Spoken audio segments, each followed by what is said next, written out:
نوری جلوہ تیرا سارا عالم صدقہ تمہارا ضمیر کہاں مر گیا؟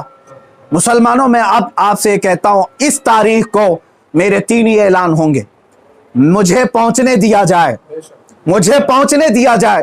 اس سے پہلے اگر گورنمنٹ یا ان کے کوئی بھی دباؤ میں آ کر کے اریسٹ کرتے ہیں، اسی دن سمجھ جانا ہے مسلمانوں اسلام کی فتح ہو چکی ہے۔ سمجھ جانا، میں اگر اندر ہوتا ہوں تو لاکھوں مسلمانوں کے اندر کا ایمان باہر آ جائے گا انشاءاللہ العزیز۔ یہ ایک بات یاد رکھ لینا۔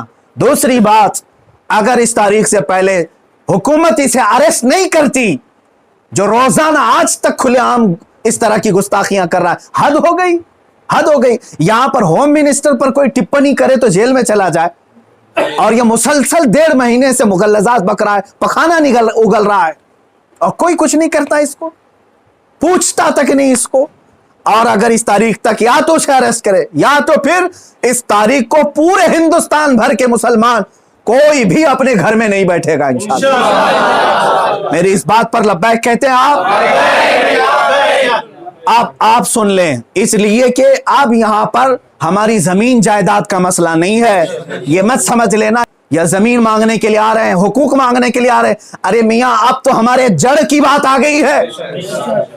اور مسلمانوں یاد رکھ لو، اگر تمہارا یہاں پر رسول پاک کی عزت سلامت نہیں ہے تو پھر تمہارا جینا بھی کسی کام کا نہیں ہے۔ اب یہ چاہتے ہیں نا ہم باہر نکلیں گے تو وائلنس ہو جائے گا، فلاں ہو جائے گا، ہم یہ نہیں چاہتے فساد ہو جائے، اسی لیے تو بار بار گہار لگا رہے ہیں حکومت کو، بار بار کہہ رہے ہیں فساد کی جڑ کو اندر کرو، اسے بھونکنے سے روکو، نہیں سن رہی ہے۔ اور اس سے بھی آپ سمجھ جانا ہے مسلمانوں، حکومت کی منشا یہی ہے کہ آپ یہ پورے ہندوستان میں فساد کرانا چاہتے ہیں، پورے ہندوستان کو جلانا چاہتے ہیں، ورنہ ایسے پاکھنڈیوں کو کھلے عام نہیں چھوڑتے، یہ پوری کی پوری پلاننگ کے ساتھ کر رہے ہیں۔ اس لیے اے مسلمانوں، آج تمہارے امتحان کا وقت ہے، آج تمہارے امتحان کا وقت ہے۔ آج اگر تم اپنے گھروں میں چوڑیاں پہن کر کے بیٹھے رہے، یاد رکھ لینا بعد میں آنے والی نسلیں تمہارے منہ پر تھوکیں گی، تمہارے قبروں پر اینٹ پتھر ماریں گی، اس لیے کہ یہ نبی کا غدار ہے، رسول پاک پر بھونکنے والے کو بھی یہ پوچھ نہیں سکا۔ تمہاری نسلیں بعد میں تمہیں یاد کریں گی اس طرح سے۔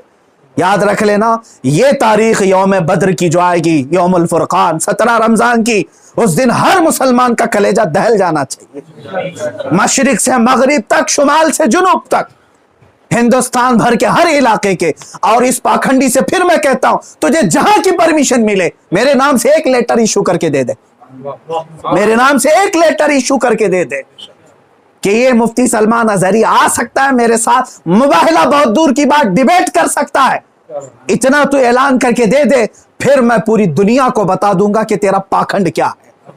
میرے عزیزوں، میں ہندوؤں سے بھی کہتا ہوں، یہ ہندوؤں کو بدنام کرنے کے لیے نکلا ہوا ہے، یہ مال کا پجاری ہے، راجنیتی کھیلنے کے لیے یہ میرے نبی کو استعمال کر رہا ہے، راجنیتی کے لیے اسلام کو استعمال کر رہا ہے۔ حد ہو گئی میرے عزیزوں۔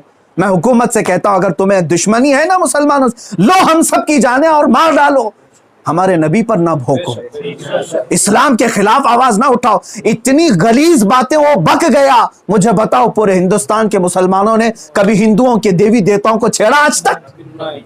مجھ سے سنا آپ نے کہ ہم گالیاں دے رہے ہیں ان کے دیوی دیوتاؤں کو؟ یہ ہماری تہذیب ہے جو ہمیں اسلام سکھاتا ہے، یہ ہمارے اخلاق ہے جو ہمیں اسلام سکھاتا ہے۔ اس کا زہر دیکھ کر کے پتا چلتا ہے کہ اس کا کوئی دین اور دھرم نہیں ہے، دھرم میں رہنے والا ایسی زہر نہیں اگلتا۔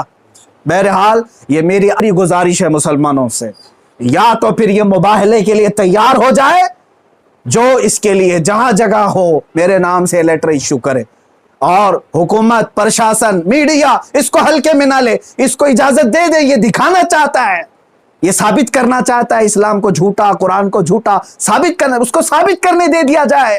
اگر وہ ثابت کیا، اور اگر نہیں ثابت کر سکا تو پھر یاد رکھ لینا، صبح قیامت تک تمہیں پہچانا جائے گا، صبح قیامت تک تمہیں پہچانا جائے گا۔ عزیزان گرامی وقار، یہ مباہلے کی بات چلتی رہے گی، اور میری یہ چنوتی برقرار رہے گی۔ وہ کہتا ہے میدان چھوڑ کر کے بھاگ رہا ہے، تو کیا سمجھتا ہے کہ تیرے جیسے پاکھنڈی ہیں یہاں پر؟ الحمدللہ ہم حسینی ہیں، اگرچہ آل میں نہ ہوں